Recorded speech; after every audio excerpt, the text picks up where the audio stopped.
Bonsoir à tous. Nous avons hésité à commencer, puisqu'il y a beaucoup de gens qui ne sont pas encore là dans les embouteillages. Mais bon, comme c'est un festival, on a l'habitude d'avoir des gens qui rentrent et des gens qui sortent. Je voulais quand même vous dire quelques mots. C'est aujourd'hui pour nous une journée mémorable, le lancement de Bibliotopia, le premier festival littéraire de la Fondation Jan Michalski. Ambitieux, international, mais à taille humaine et décontracté, il nous ressemble. L'édition 2018 de ce rendez-vous multilingue est consacrée aux écrivains qui ont dû se déplacer pour pouvoir écrire. Nous avons réussi à réunir ici 10 écrivains renommés qui illustrent ce sujet à merveille. Le site de la Fondation, pour ceux qui sont ici pour la première fois, vous le voyez ici, nous permet d'exercer toute une palette d'activités. Nous accompagnons donc nos échanges littéraires de concerts. Ce soir, Maya Youssef, artiste syrienne, demain Noah. Dimanche, nous projetterons un film de Xiao Guo. Ce festival, ces rencontres littéraires, sont appelées à se répéter chaque année et à s'intégrer dans le calendrier des événements littéraires de l'Arc lémanique. Nous aurons ainsi le plaisir de réunir régulièrement sous notre canopée, dite isolée de la campagne vaudoise, des auteurs venus du monde entier.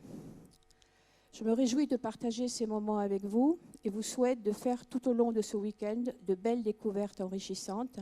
Et je cède maintenant la parole au débat entre nos deux auteurs de ce soir. Merci beaucoup.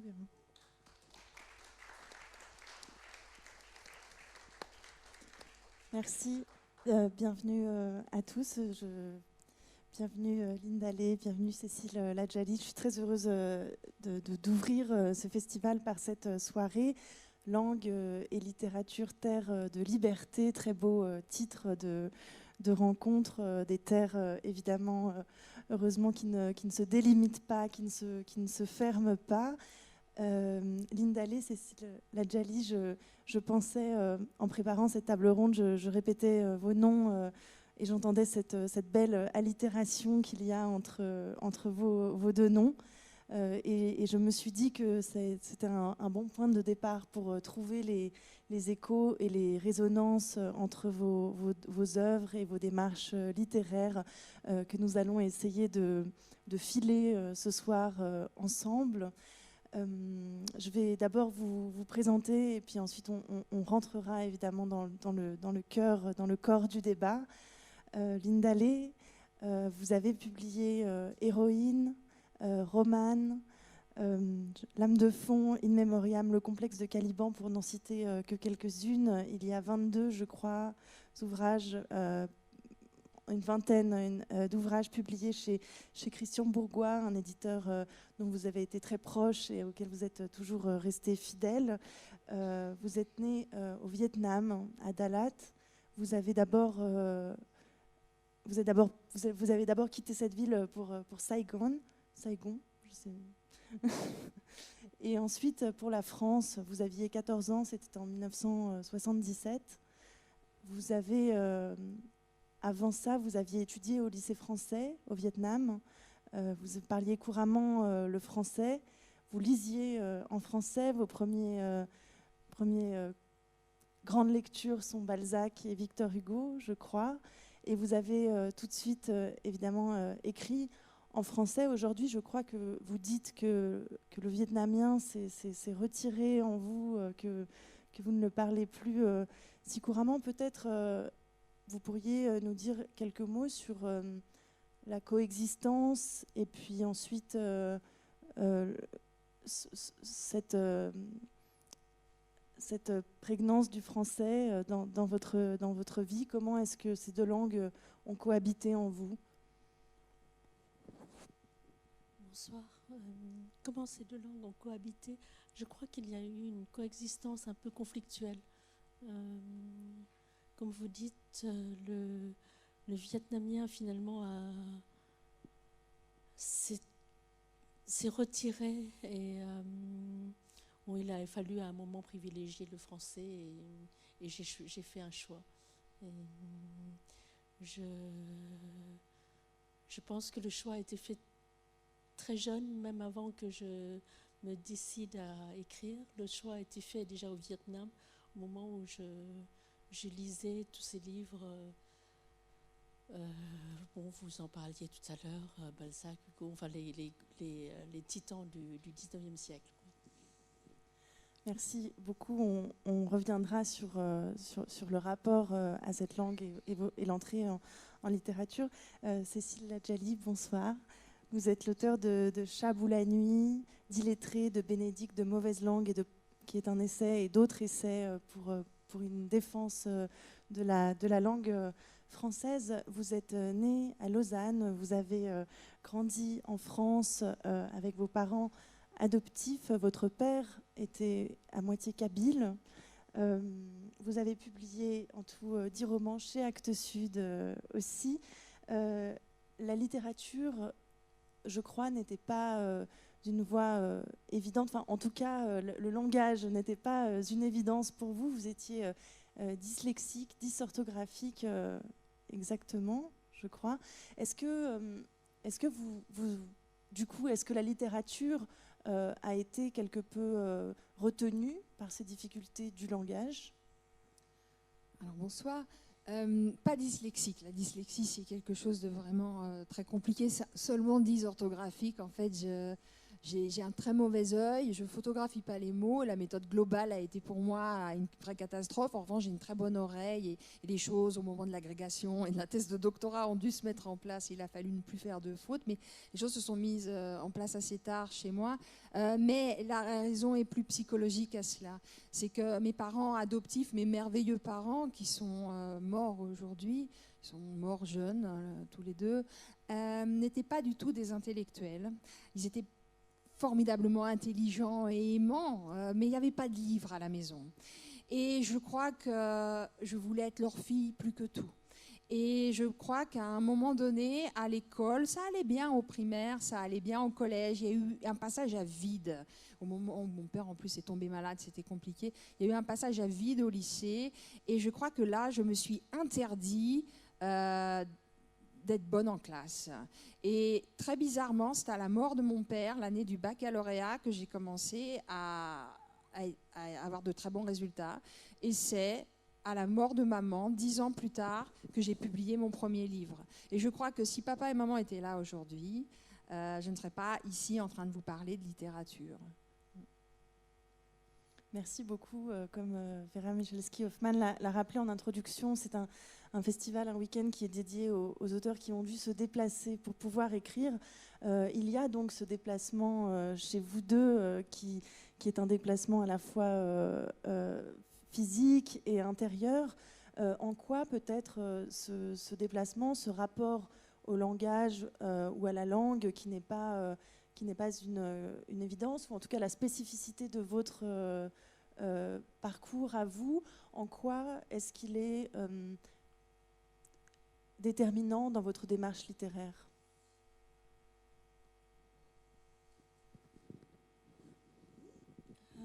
Je pense que plus que de déplacement, je parlerais du fait d'une certaine transplantation.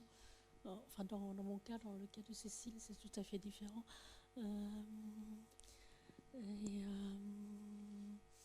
Je me considère un petit peu comme si j'étais une plante qui s'étiolait, en fait, paradoxalement, quand j'étais dans ma terre natale.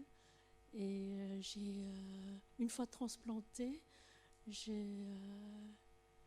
acquis de la force parce que je devais me confronter à cette langue, à une nouvelle langue, acquérir une nouvelle langue. Et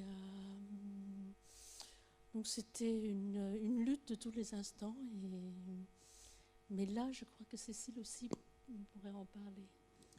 Alors, moi, il n'y a pas eu de choix. La langue française m'a été, et c'était merveilleux, imposée par mes parents, qui étaient, pour le coup, papa qui avait avec ses origines quelque chose de très compliqué et d'absolument informulable. Il n'en parlait pas Il était à moitié français, à moitié kabyle, et c'était très très compliqué pour lui. Il était en fait français, il vivait en France, il était plus royaliste que le roi, et il était question de parler le français à la maison. Et moi, donc, c'est une langue qui m'a été imposée. Et si j'ai toujours été, pour parler comme mon ami le philosophe George Steiner, eu le sentiment d'être en extraterritorialité, si j'ai toujours eu le sentiment d'avoir, pour parler un peu familièrement, le sentiment d'avoir le cul entre deux chaises, c'est-à-dire française ou iranienne, enfin tout ça était assez compliqué et douloureux pour moi. J'ai toujours eu la certitude d'habiter très confortablement la langue française.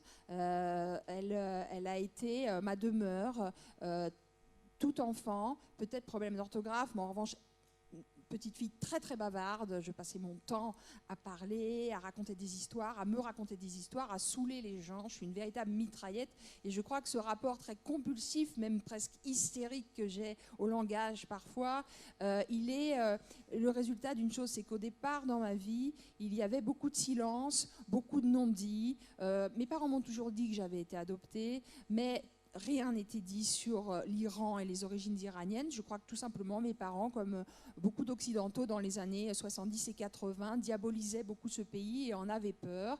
Et ils ne m'en parlaient pas. Et évidemment, quand vous ne parlez pas de quelque chose à un enfant, vous pouvez être certain que pour lui, le silence va devenir très éloquent et que dans sa vie d'adulte, après, il va passer son temps à être obsédé par ce silence et à essayer de le remplacer, ce silence, par des mots. Et si aujourd'hui, je passe mon temps à écrire et à publier des histoires, si en plus j'ai le vice suprême d'être professeur de lettres et d'enseigner la littérature à des étudiants, ça c'est facile, mais à des lycéens aussi qui en plus sont sourds, parce que je fais cours à des élèves malentendants qui lisent sur mes lèvres, c'est vous dire mon acharnement, mon obsession du sens et des mots et du doux vacarme que ceux-ci doivent faire entendre à la place de ce silence qui est quelque chose de très, très anxiogène et de très angoissant pour moi.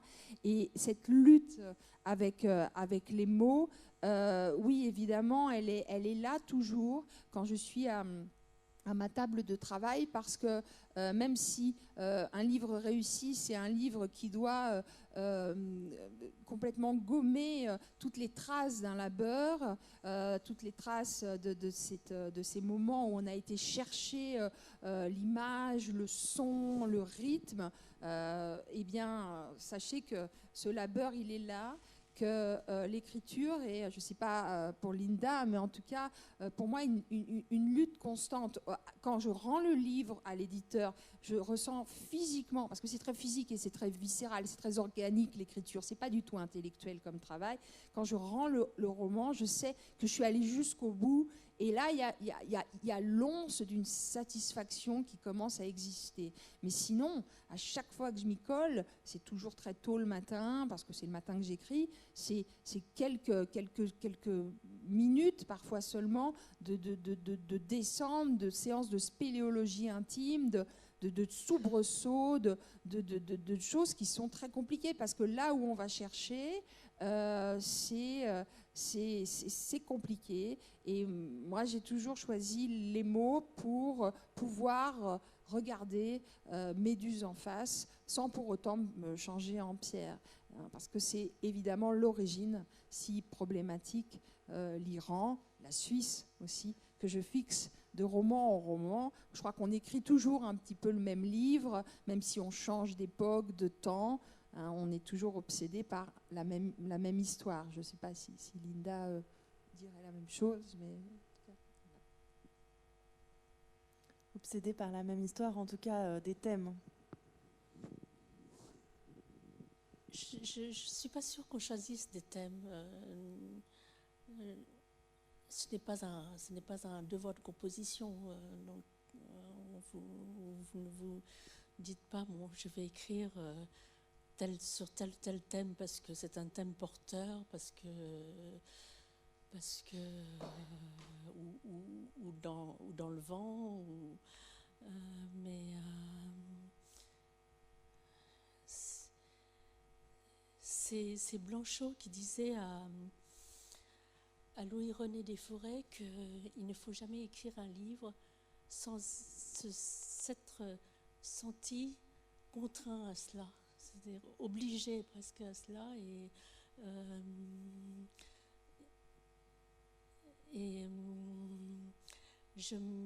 Quand je parlais tout à l'heure de lutte, c'est vrai que je le ressens, peut-être pas, comment dire, je dirais pas que je suis en transe ni quoi que ce soit, mais j'écris beaucoup la nuit. Donc j'aime le silence de la nuit. Pour la lecture comme pour l'écriture, ce sont des moments de... Je dirais quelque chose qui pourrait paraître grandiloquent, mais j'ai une excuse, ce n'est pas moi qui l'ai dit, c'est Kafka qui le disait. Kafka disait que l'écriture était une forme de prière. Et je crois qu'il ne l'entendait pas non plus dans le sens religieux, il l'entendait dans le sens d'une certaine tension vers le silence, d'une certaine tension vers la part la plus intime, la plus profonde. Et c'est ce qui est le plus difficile peut-être dans cette quête que je poursuis. Je dois d'abord dire que c'est aussi cette quête ne va pas sans les livres des autres. Et on parle toujours de sa littérature, de la manière dont on écrit, mais il y a aussi, on n'écrit pas sans tout ce qui vous a précédé. On écrit aussi en ayant cette sensation qu'il y a un héritage dont il faut s'acquitter. C'est certain que la dette d'amour qu'on a à l'endroit des auteurs qui nous ont formés est immense. Hein. L'écrivain est un hypermnésique qui se souvient de tous les livres de sa bibliothèque pour tenter à un moment d'inventer un langage un peu original. Et moi, les livres qui me foudroient et que j'aime le plus, ce sont ceux où je sens les stratifications et le souvenir des autres textes, les textes palimpsestes, les textes où il y a de la matière cachée sous les lignes de l'auteur qui a apposé son nom sur la couverture de l'ouvrage qu'on est en train de lire. En fait, j'aime les caisses de résonance, les mises en abîme, le boulot, quoi, le travail, ce qu'on sent derrière. Hein. Et pour revenir à cette idée de contrainte dont on parlait il y a un instant, elle est, sans masochisme aucun bien sûr, hein, elle est inhérente au travail et pour pas tomber dans une espèce de complaisance, pour ne pas se regarder, pour écrire, pour pas se dire à un moment « Ah, c'est pas mal ça ». Moi, je sais que j'ai ce que je suis en train de faire. Je sais que j'ai toujours tendance justement à m'imposer des thèmes dont je sais qu'ils vont me malmener, parce qu'ils vont m'obliger à dépasser une forme d'appréhension, une forme de facilité, une forme aussi possible. Par exemple, je vous donne quelques exemples. L'avant-dernier roman qui s'appelle « Illettré », c'est un livre qui a été extrêmement difficile à écrire et qui m'a obligée à contrer une tendance que j'ai naturelle à la boursouflure, au baroque, à l'emphase, aux images, etc. Il s'avère que le roman, c'est le genre de l'incarnation et que tout doit passer à travers le prisme du personnage principal. Il était hors de question que mon personnage principal, qui est un illettré, fasse une dissertation en 3 parties à mon lecteur pour lui expliquer que l'illettrisme était un fléau. Non. Léo, il a 50 mots à son vocabulaire et donc il fallait vraiment que je coupe le son, que j'arrête de parler, moi. Tout devait passer par lui et pour autant, il ne fallait pas sacrifier la poésie, le langage qui est peut-être le premier de mes personnages à chaque fois. Il ne fallait pas sacrifier la poésie et la littérature au sujet. Il fallait quand même écrire un beau livre. Mais techniquement, c'était extrêmement dur à faire parce qu'il y avait ce gars qui était empêché, qui n'avait pas de mots, et pourtant il fallait qu'il vous parle bien, mais que ce soit crédible. J'ai dû couper aussi le son pour un autre roman qui s'appelle Aral, mais vraiment au sens propre, parce que mon personnage est sourd, perd progressivement l'audition alors qu'il est compositeur. Et puis la mère d'Aral disparaît. C'est un livre vraiment sur la disparition et le silence. Et là, c'était très compliqué parce que ouvrez un roman au hasard, vous verrez bien, à chaque page, il y a des références qui sont faites à Louis, à ce sens-là. Et c'est un petit peu comme la disparition de Pérec. C'est un coup à prendre. Il faut, là, c'est pas le E qui doit disparaître, mais c'est toutes les références au bruit, et c'est pas simple d'écrire des pages comme ça où de toute façon on est dans la ouate, etc., etc. Et voilà, la contrainte est quelque chose d'important dans l'écriture, parce que c'est à ce moment-là qu'on peut être surpris par ce qui est en train de se passer. Il ne faut surtout pas choisir des sujets dans le vent, comme tu le disais, Linda, ou faciles, ou parce que là, ça va tourner à vide. Il n'y aura pas la surprise. Il ne va rien se passer. Et voilà, c'est des petits trucs d'écrivain là que en tout cas les miens. Si je peux me permettre, je dirais pas des trucs d'écrivain, non, parce que ni de recettes, ni de, parce que tout à l'heure, on parlait de jeu, et je pense que c'est plutôt une forme de jeu, mais le jeu tel que s'y livrent les enfants, c'est-à-dire avec tout le sérieux qu'ils peuvent mettre dans un jeu. Et je dirais plutôt cela dans l'invention d'un monde, dans la recréation. Un jeu où il est question de vie ou de mort, souvent. Oui, oui, mais disons que nous le savons, mais il vaut mieux éviter de le formuler. C'est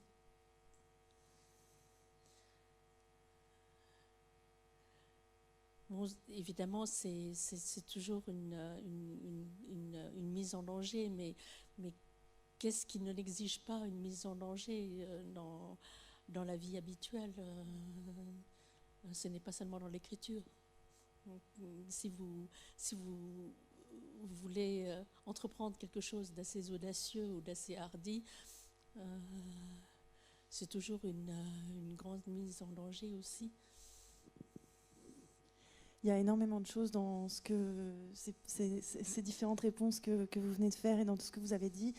J'avais envie de mettre en regard, vous parliez de Kafka qui est une référence récurrente dans votre dernier livre, Héroïne, et Kafka qui parle de la lettre. Vous citez cette lettre à Milena où Kafka dit les lettres sont la nourriture des fantômes. Voilà. C'est ça, une manière de se mettre à nu et qui attendent ces baisers écrits. Vous avez cette très belle forme où il a cette très belle forme. En fait, il disait que quand on envoie des lettres et qu'on envoie des baisers, les baisers se perdent toujours en route parce que ce sont les fantômes qui les boivent en route. Ces fantômes qu'on peut aussi voir quelque part comme tous ces auteurs qui vous entourent et auxquels vous rendez très souvent hommage. Et dans la lettre, je me disais, vous utilisez souvent l'épistolaire, le mode épistolaire revient énormément souvent dans vos livres, Linda. Et je pense aussi à cette lettre que Léo s'envoie dans Illettré, qui s'envoie depuis l'imprimerie, qui est la seule lettre qu'il recevra jamais. Et je me disais, est-ce qu'il n'y a pas dans l'épistolaire et dans les correspondances, quand on fait appel à des auteurs, ces correspondances-là, est-ce qu'il n'y a pas une manière d'invoquer le langage comme un mode de communication non orale qui échappe quelque part à certains pièges qu'aurait le langage comme forme de communication orale. Est-ce que l'écriture n'offre pas cette possibilité-là? J'ai raccroché beaucoup de wagons, mais... Je crois que c'est plutôt... L'écriture offre une grande distance et beaucoup de retenue. Et la forme épistolaire aussi. Enfin, évidemment, il y a aussi des échanges épistolaires qui sont de l'ordre du débellage, mais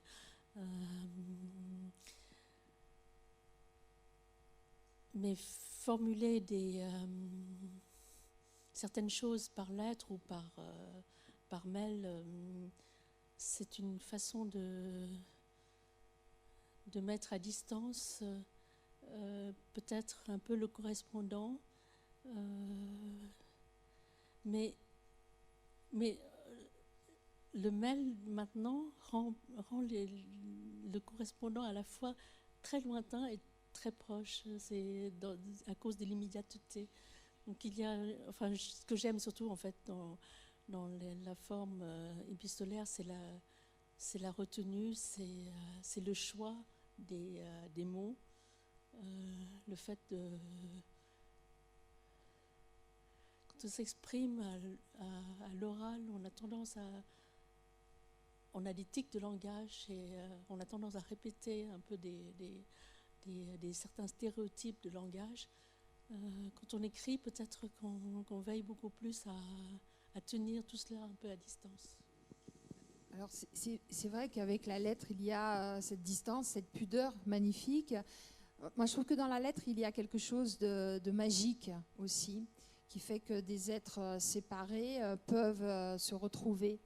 Il y a cette lettre que Léo s'écrit à lui-même, il poste sa propre mort, hein, en fait, dans Illettré. Il y a quelque chose d'étrange qui se joue voilà, dans l'écriture ici.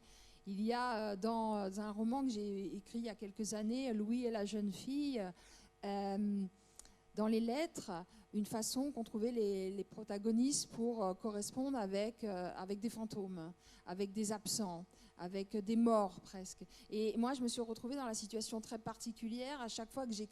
En fait, tout est pris en charge, l'énonciation est prise en charge par les deux épistoliers qui très souvent écrivent pour lui. Louis qui est poilu, qui est dans une tranchée en 14-18, il écrit à sa mère. Beaucoup de lettres commencent par « chère maman ». Et Laurette, elle est dans les années 50 et beaucoup de lettres commencent par « cher papa ». Et je me suis rendu compte que, en fait, si je me mettais à leur place, à chaque fois, j'écrivais à mes parents. Ça m'a fait tout drôle de me rendre compte de ça. Et puis, on en parlait tout à l'heure au café avec Linda. On parlait de Marina Tsvetaeva qui a écrit une lettre à son cher Rilke alors qu'il était mort. C'était la fameuse lettre du jour de l'an et du nouvel an. Et Linda a écrit aussi un texte magnifique qui s'appelle la lettre à l'enfant que je n'aurai pas, et qui est un texte assez joyeux et étonnant et magique, je trouve. Et voilà, les lettres permettent ça aussi, les lettres aux fantômes, mais aux fantômes bienveillants. Bénédicte se termine aussi par une lettre. Oui, votre dernier livre. Oui, Bénédicte se termine aussi par une lettre. Alors c'est une lettre un petit peu déceptive là peut-être. Bénédicte, ce personnage androgyne, ce personnage écartelé entre Lausanne et Téhéran, entre l'Occident et l'Orient, est professeur de littérature comparée.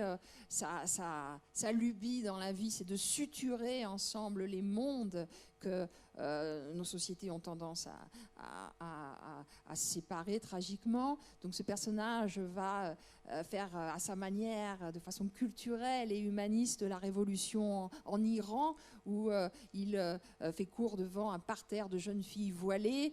En Iran, mon personnage prend des risques inconsidérés en faisant un certain nombre de choses, je ne sais pas si on peut le dire. Et à la fin, Bénédicte a bien conscience qu'en Iran, les choses changent, mais qu'elles changent lentement. Et c'est cette profession de foi qu'elle formule dans cette lettre, écrite à sa tante Chahine. Elle lui dit que pour l'instant, la guerre sainte est terminée, c'est la trêve, elle va revenir à Lausanne, retrouver son amoureux, prendre un peu de repos, parce qu'elle a entrouvert des portes en Iran, mais elle sent bien que le temps n'est pas venu, que la révolution douce, culturelle, elle est pour pas demain, après-demain. Voilà. Mais c'est vrai que ces choses assez politiques, c'est dans une lettre que j'ai eu envie de les écrire. Presque une prière. Vos personnages traversent des frontières. Donc on a parlé de Bénédicte qui se partage entre l'Iran et la Suisse. Dans vos livres, Linda Ley, il y a toujours un autre pays qui s'ouvre, en tout cas souvent chez vos personnages héroïnes. Il y a évidemment le Vietnam qui est la terre des parents de V, un des personnages qu'il n'a pas connu et qu'il essaye de se réapproprier par l'imagination. Et il y a en même temps les frontières qui traversent vos personnages. C'est-à-dire qu'ils émigrent, ils migrent, mais ils sont aussi traversés de nombreuses frontières. Comment est-ce qu'on concilie ces déplacements multidirectionnels? Ce sont en général des personnages qui sont des renverseurs de frontières avant tout, je crois. Et là, ce n'est pas le cas seulement des personnages romanesques, mais c'est aussi dans les essais que j'ai pu écrire, le choix des auteurs dont je parle, des auteurs qui m'ont toujours accompagnée. Ce sont toujours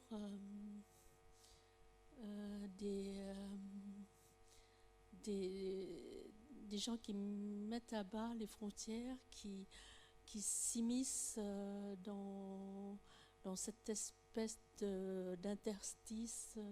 On ne sait pas si c'est un no man's land ou pas, mais ce sont des habitants de nulle part, la plupart du temps. Et je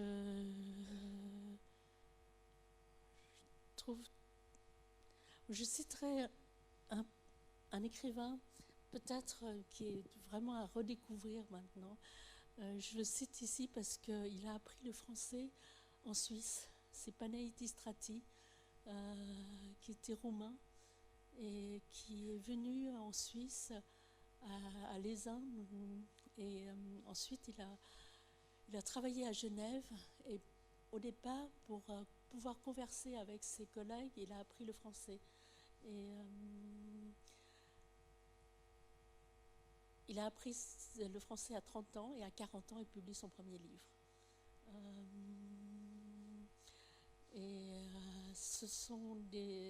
Pour moi, c'est un personnage magnifique de vagabond, de contrebandier de la littérature, et j'aime tous ceux qui représentent cela.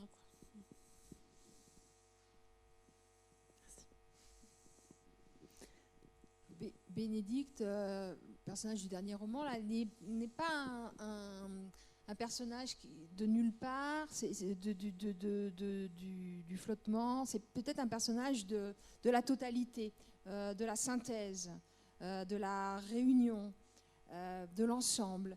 C'est un personnage qui est éminemment androgyne parce qu'il incarne une pensée qui m'est très très chère et que j'ai rencontrée, entre autres, chez Virginia Woolf, qui dans Une chambre à soi, relativement au génie créateur, là elle pense à l'écriture, mais elle pourrait penser à n'importe quelle forme de création, dit que le génie est forcément androgyne.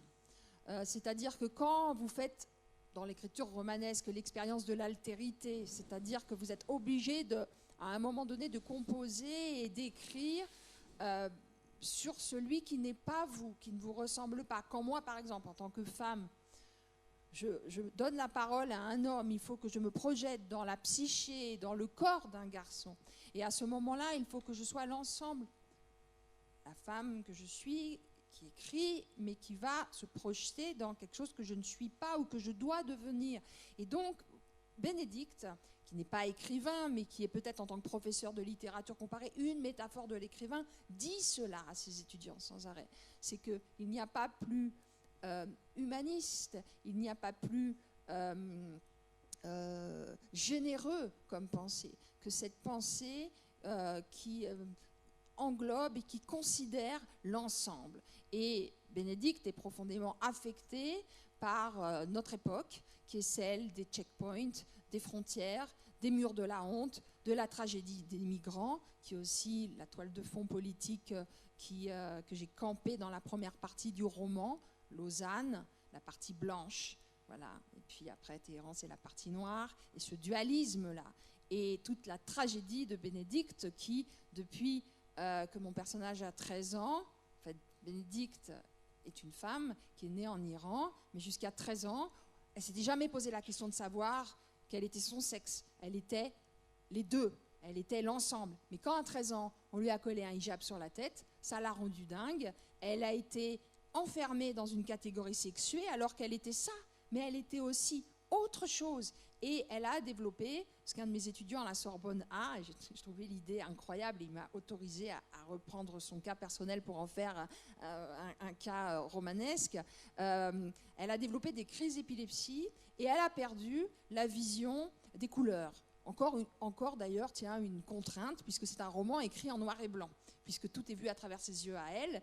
Et elle a été se faire soigner en Suisse, et elle a grandi en Suisse ensuite. Mais elle était née en Iran. Et ce dualisme-là, ce manichéisme vulgaire, insupportable, le noir, le blanc, c'est exactement tout ce que Bénédicte ne peut pas supporter. Et c'est à cela qu'elle s'oppose. Et on espère qu'à la fin, elle recouvrera la vue et surtout la vision des couleurs, puisque c'est dans les couleurs et la nuance que se situe l'intelligence, l'humanité, et voilà.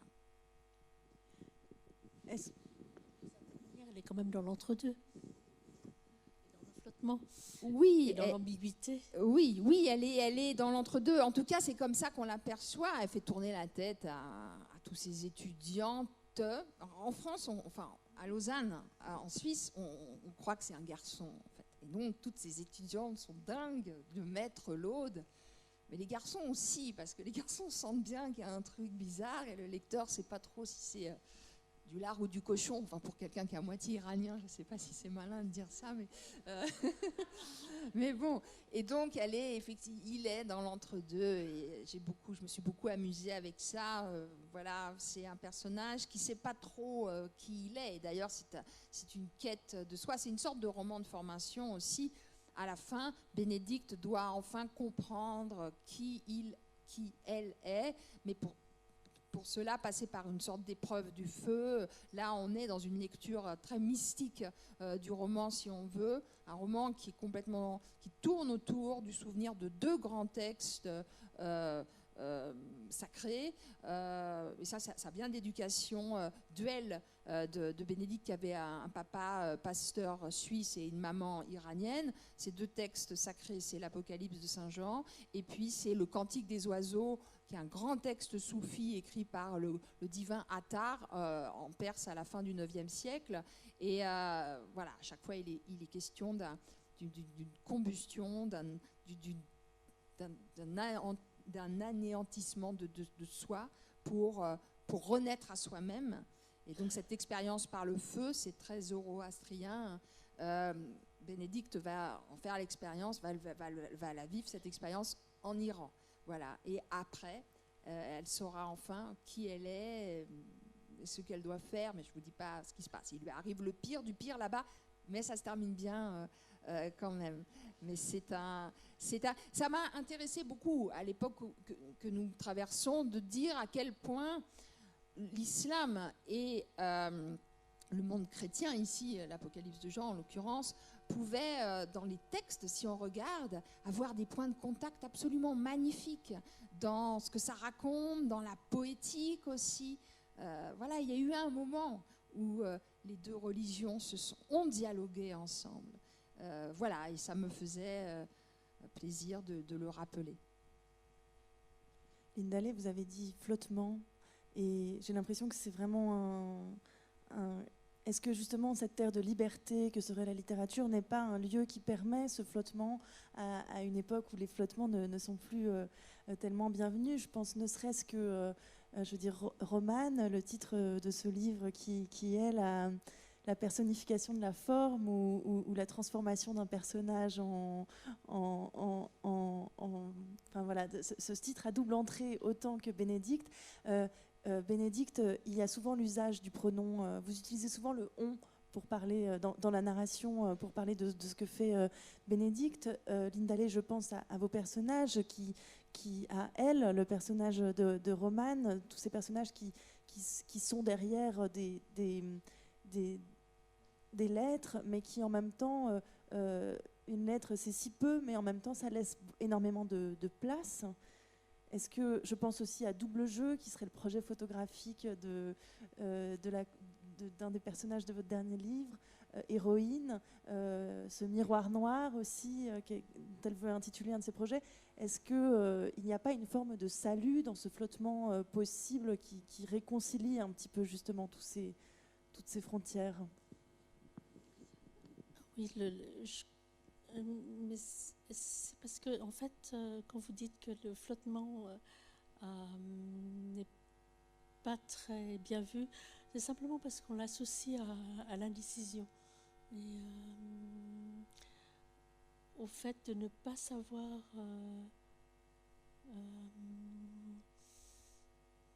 enfin de ne pas savoir privilégier l'ambiguïté, justement. Et on est dans une époque parfois où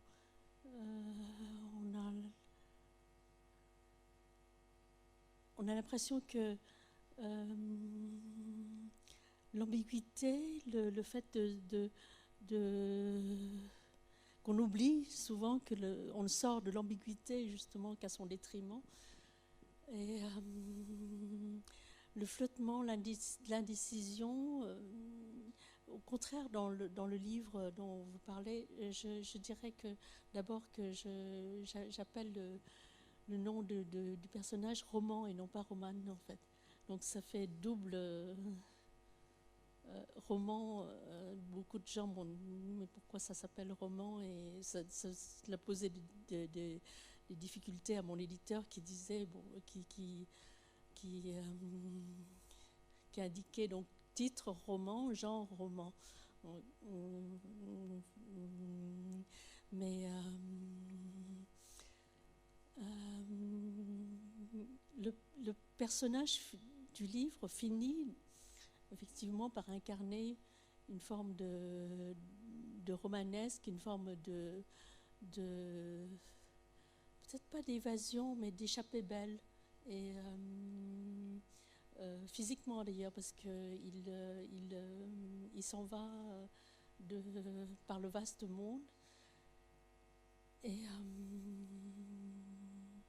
j'ai toujours aimé l'ambiguïté dans les livres, le fait que malgré toutes les exégèses que vous pouvez lire, malgré toutes les réflexions que vous pouvez mener à propos d'un livre, quand vous le relisez pour la 6e ou 7e fois, il y a toujours quelque chose qui vous échappe, parce que c'est là le nœud de l'ambiguïté du livre. Alors j'espère que j'y suis parvenue au moins une fois, mais... On en parlait tout à l'heure de ces livres qu'on relit 100 fois et à chaque fois on trouve quelque chose de nouveau. On en parlait pour Hamlet tout à l'heure. Voilà, et effectivement, il n'y a rien de plus pénible dans un livre que des propos péremptoires, des choses qui s'inscrivent dans le marbre, des propos définitifs. La nuance, pour penser comme Verlaine, pour ressentir comme Verlaine, la nuance, rien que la nuance, hein, parce que c'est en elle que la grâce littéraire, je pense, se situe.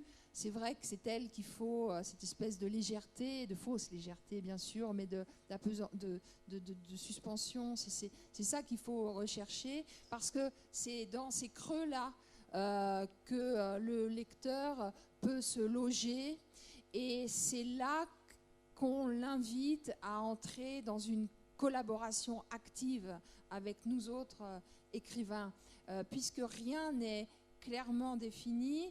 Il va falloir bosser de votre côté pour inventer une interprétation, et les grands livres sont des livres pour lesquels il y a des entrées et des choix multiples quant à ces interprétations possibles. Et donc, ça a été du pain béni, un sujet comme Bénédicte, où effectivement, on se pose vraiment la question du genre sexué du personnage.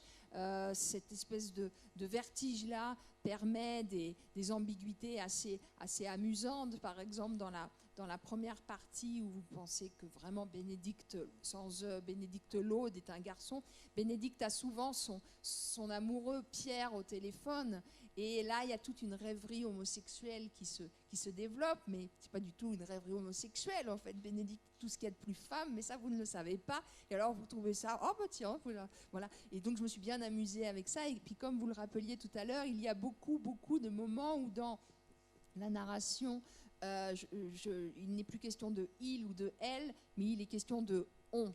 On sort dans la rue, on allume cigarette sur cigarette, on se promène dans la grande ville de Téhéran.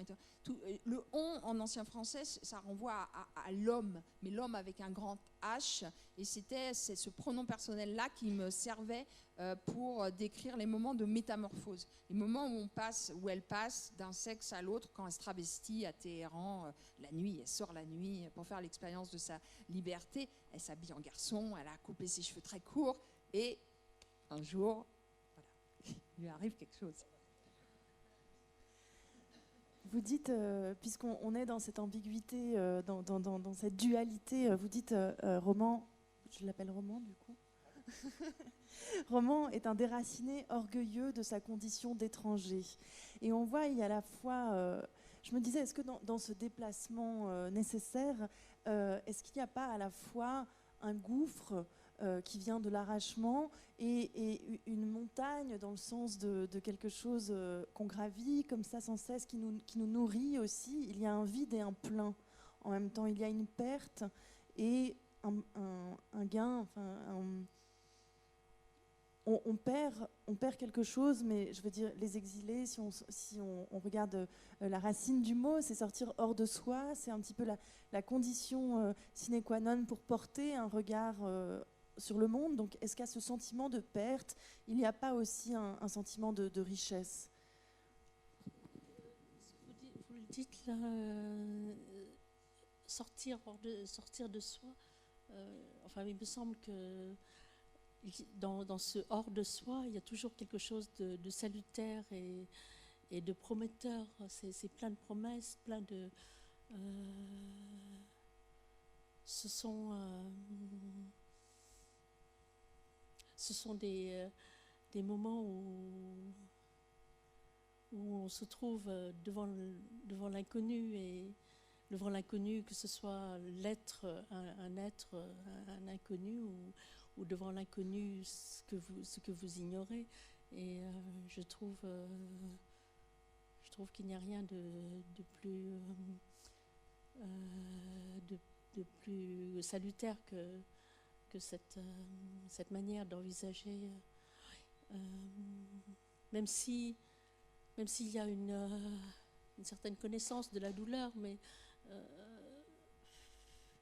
elle se surmonte, et elle se surmonte justement par les promesses de ce qui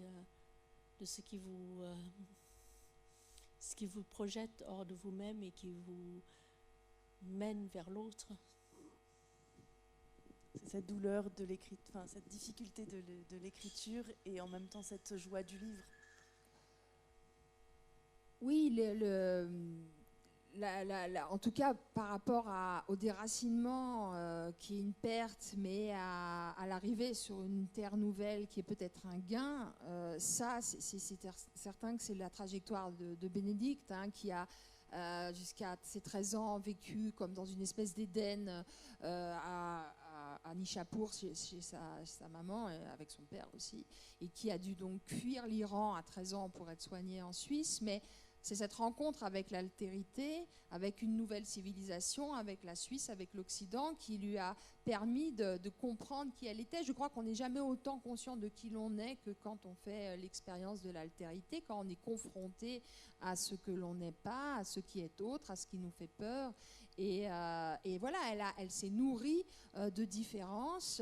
Et c'est pour ça qu'elle a une dette aussi, et que tout ce qu'elle a pu engranger, tout ce qu'elle a pu absorber en Occident, elle pense qu'à un moment donné, il faut qu'elle le donne à l'Orient, et c'est pour ça qu'elle prend l'avion dans la deuxième partie du roman et qu'elle retourne, vous apprenez qu'elle retourne régulièrement faire cours à Téhéran pour rendre, cette fois-ci, à apporter à Téhéran ce que l'Occident lui a donné. Et il y a cette recherche éperdue de faire des allers-retours entre les continents, et en étant absolument persuadée que voilà, on a nécessairement besoin de rencontrer l'autre, l'inquiétant étranger, pour être soi définitivement.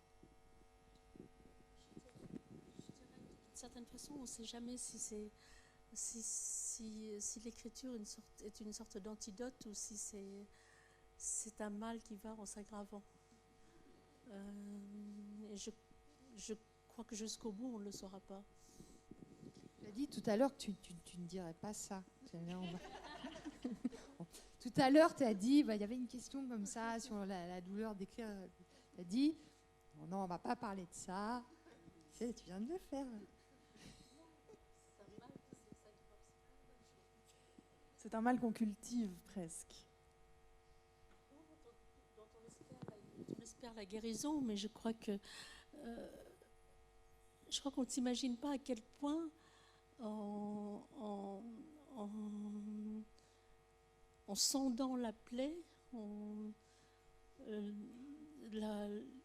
cela s'aggrave. Mais d'un autre côté, c'est vrai c'est aussi une sorte d'antidote.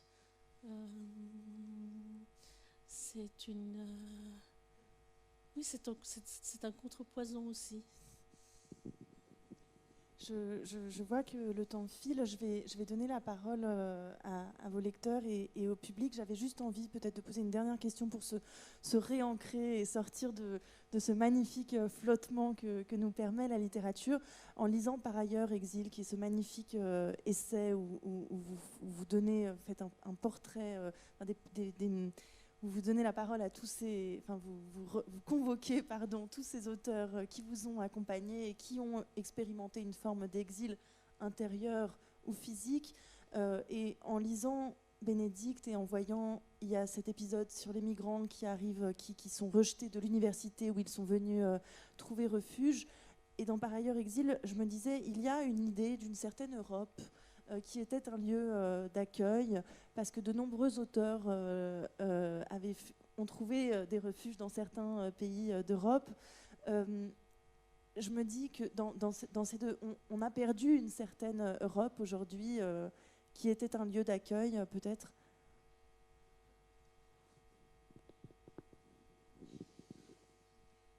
J'ai gardé le meilleur pour la fin. Peut-être, mais peut-être que le maître mot à ce moment-là, c'est une forme de résistance et de savoir dire non. Et, le non est aussi un très beau mot en littérature. C'est le non qu'on oppose à certaines clôtures, à ce qui se ferme, alors que la littérature, au contraire, on espère du moins, devrait être une façon de franchir les barrières, d'ouvrir les barrières. Une terre de liberté. Et par rapport au fascisme, aux intégrismes contemporains, ils sont nombreux. Je n'ai de cesse en tant que professeur de dire à mes élèves que ce qui abolira les communautarismes, les ghettos de type linguistique qui sont absolument délétères, où les gens restent entre eux parce qu'ils n'ont pas en fait les mêmes mots que ceux du groupe d'à côté, ce qui abolira tout ça et ce qui fera qu'on sera ensemble, c'est le langage. Un langage commun, pas le langage des précieuses ridicules avec des rubans, des pompons. Non, mais simplement une langue maîtrisée, un lexique riche, une syntaxe qu'on peut déplier pour aller jusqu'au bout d'une pensée et que le malentendu ne s'installe pas parce qu'on n'aura pas été capable d'aller jusqu'au bout de quelque chose de crucial qu'on avait à dire. Et je crois que la guerre, puisqu'il paraît que nous sommes en guerre, hein, à mener aujourd'hui et à gagner, c'est celle qui se fera et qui se remportera grâce à l'aune, à la faveur des mots et du langage. Mais il y a un risque d'uniformité dans la manière dont tu... Le langage, oui, le langage commun, oui, mais il peut être ce langage commun suffisamment riche pour qu'il n'y ait pas de... Si tout le monde se met à parler un langage maîtrisé, tenu... la langue évolue. Quand je dis ça, je pense vraiment à mes élèves qui, déjà, ce serait bien qu'ils arrivent à faire ça. Après, c'est vrai que les idiolectes singuliers de chacun, l'argot, et les apports linguistiques qui viennent des pays étrangers, tout ça, quand c'est maîtrisé par l'écrivain et par l'artiste, ça donne des trucs extraordinaires. Voilà. Mais le propos que j'ai tenu il y a 2 minutes, là, c'est vraiment le propos que je dévide quand je fais la messe devant mes élèves, hein, dans les quartiers difficiles. Voilà. Mais évidemment, Linda a raison par rapport à une vitalité de la langue. Il ne faut surtout pas qu'il y ait d'uniformisation. C'est la mort de la langue. En tout cas, ne pas se faire confisquer le langage. J'imagine que c'est ça. Continuer à nommer les choses. Et surtout que les autres ne parlent pas à votre place, parce que mes élèves, c'est ce qui leur arrive, malheureusement. Vu qu'ils n'ont pas les mots, il y en a qui vont penser et dire à leur place. Et ils se sentent complètement floués, et trahis. Ou ils sont dans d'autres formes d'action, et c'est la plupart du temps violente. On n'a pas les mots, l'action, on y passe, mais vous voyez comment. Merci beaucoup. Je vais laisser la parole. Il y a des micros qui sont à votre disposition. Merci beaucoup, Linda Lé, Cécilia Djali. Peut-être juste avant, je rappelle qu'après la rencontre, il y aura un intermède musical et qu'ensuite, vous dédicacerez vos ouvrages juste à côté. Merci pour votre écoute. La parole est à vous.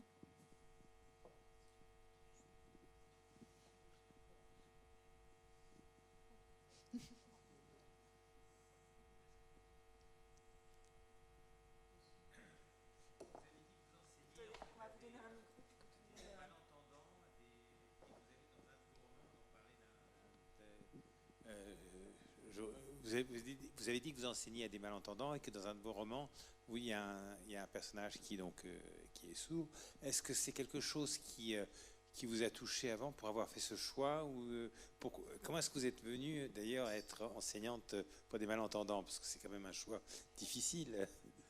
Alors, c'était il y a une petite dizaine d'années. Ça fait plus de 20 ans que j'enseigne. Oh là là, mon Dieu, ça fait longtemps déjà. J'ai enseigné 15 ans dans les quartiers difficiles en Seine-Saint-Denis au lycée. Et puis, les élèves sont montés sur scène, ils ont publié des livres. George Steiner les a préfacés. On est allé très très loin dans l'exigence et l'expérience artistique et poétique parfois. Puis, à un moment, vous vous consumez, vous êtes fatigué. Et ça faisait quelque temps que je pensais changer quand même de lieu pour travailler, rencontrer un autre public. J'ai pas choisi une planque parce que faire cours à des sourds oralistes qui lisent sur vos lèvres, ça nécessite beaucoup d'investissement, même physique. Vous faites cours, vous êtes debout, vous êtes très tendu, c'est bon, tout en énergie. Mais ça m'intéressait d'aller vers eux parce que j'écris aussi du théâtre et toutes les problématiques autour du corps, du silence, m'intéressait énormément et je savais que j'allais rencontrer ça avec ces élèves-là. Les problématiques linguistiques par rapport à la Seine-Saint-Denis se sont déplacées, mais les choses se ressemblent beaucoup. En Seine-Saint-Denis, les élèves avaient vraiment conscience qu'il n'y avait pas de salut possible et d'intégration possible sans le langage. Et mes élèves sourds oralistes ont compris ça aussi, puisque je ne sais pas si c'est comme ça en Suisse, mais en France, il y a vraiment deux grandes écoles Vous avez les signeurs d'un côté, ceux qui ne font que signer, et vous avez les oralistes qui signent, mais qui ont aussi appris à lire sur vos lèvres et qui ont appris à prononcer des mots avec l'orthophoniste en plaçant les mains sur les cordes vocales, à ressentir les vibrations. Ils parlent, mais ils ne s'entendent pas. Et les oralistes, quelque part, ont décidé d'être avec nous, là. Ils seraient au premier rang, mais lire sur mes lèvres, ils pourraient parler aussi. Et moi, je salue bien bas c'est ce courage, parce que c'est extrêmement difficile. Mais voilà, ils ont compris, eux aussi, ces élèves, que voilà, sans le langage, il n'y avait pas vraiment de liberté, d'estime de soi, de salut possible. Mais c'est très compliqué, parce que les signeurs, eux, sont très remontés contre les oralistes, parce que la langue des signes, c'est aussi la culture des sourds et leur dignité de sourds. Et pendant longtemps, ils ont été empêchés. Il y a eu un accord à la fin du 19e siècle qui interdisait aux sourds de signer. C'est les accords de Milan, et ça a été vécu très très mal et très tragiquement par la communauté sourde. Donc voilà, moi je respecte beaucoup aussi leurs propos.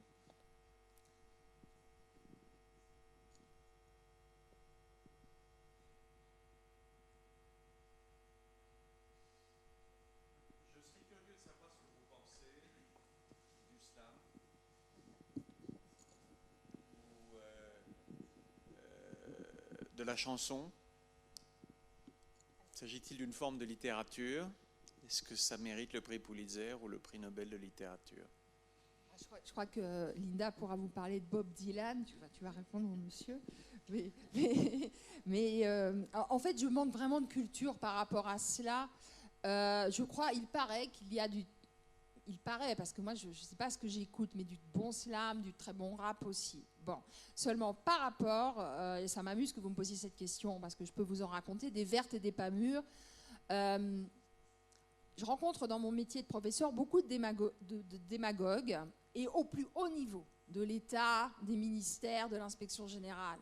Et souvent, on me taxe de petite bourgeoise élitiste qui veut, ça c'est du Bourdieu mal digéré, qui veut imposer sa culture bourgeoise et une forme de violence symbolique à ses petits élèves, à entendre ces petits arabes et ces petits noirs issus de l'immigration. Et on m'a dit un jour quand même, c'était une directrice du UFM à l'époque, vous êtes très élitiste, pourquoi est-ce que vous ne passez pas par un contre-langage, contre par exemple le slam ou le rap pour travailler la poésie et la versification avec vos élèves?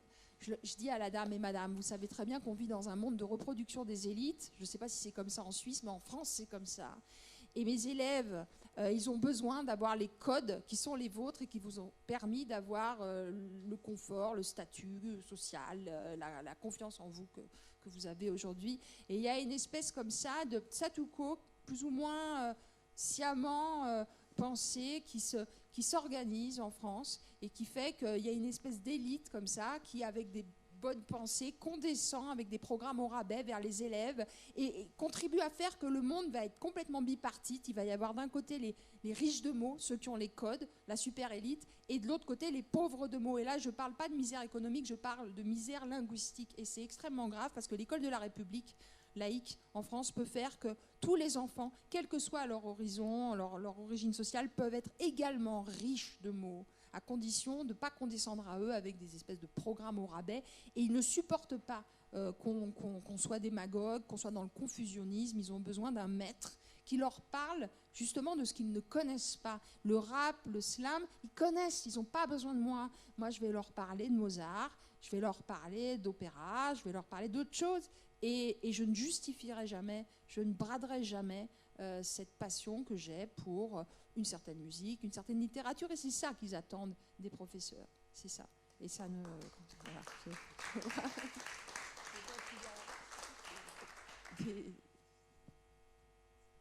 C'est très gentil d'applaudir, mais vous savez, ça, on commence à comprendre... Mais je me suis pris des volets de bois vert depuis quelques... Ça s'est arrangé, le vent tourne, mais c'est compliqué. Hein, ouais. Tu veux parler de Bob Dylan? Non, mais c'est vrai que c'est une vraie...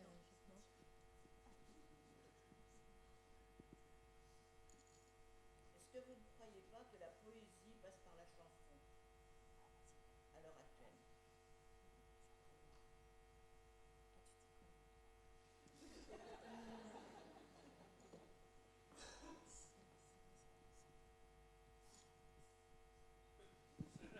J'ai l'impression que que la question se pose une certaine, comment dire, c'est comme si la chanson n'était pas forcément, ne méritait pas d'être au niveau de la poésie. Et je pense que, je ne sais pas, par exemple, les chansons de Dominica sont magnifiquement écrites.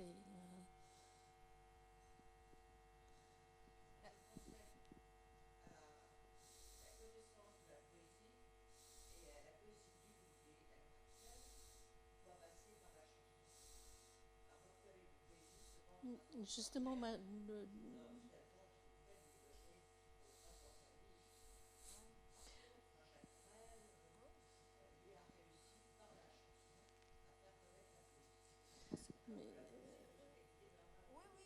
dans les deux cas, on a de la musique, du rythme. La chanson, il y a l'harmonie, enfin, il y a l'orchestre, il y a l'instrumentalisation.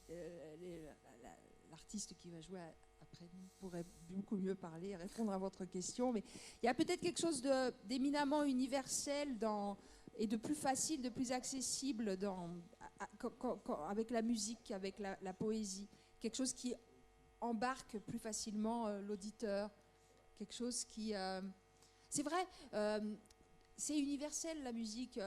Vous faites à n'importe quel endroit du globe écouter tel morceau dans une tonalité mineure un peu triste. Je pense que tout le monde, qu'on soit chinois, qu'on soit arabe, qu'on soit africain, qu'on soit suisse, qu'on soit parisien, tout le monde ressentira la tristesse. Et ça vaut aussi pour une tonalité qui est plus majeure, plus joyeuse, plus éclatante. Tout le monde ressentira une forme de joie.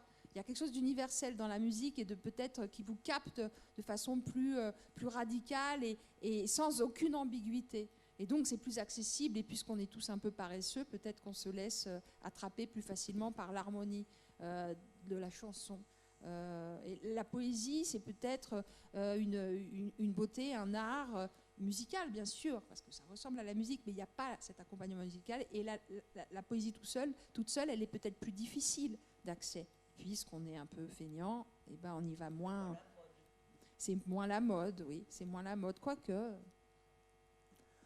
On va prendre une dernière question. Profitez-en.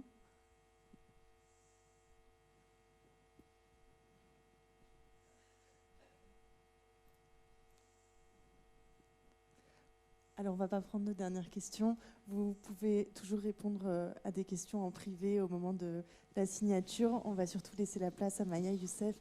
Je vous remercie beaucoup d'être venu ici et pour cette discussion.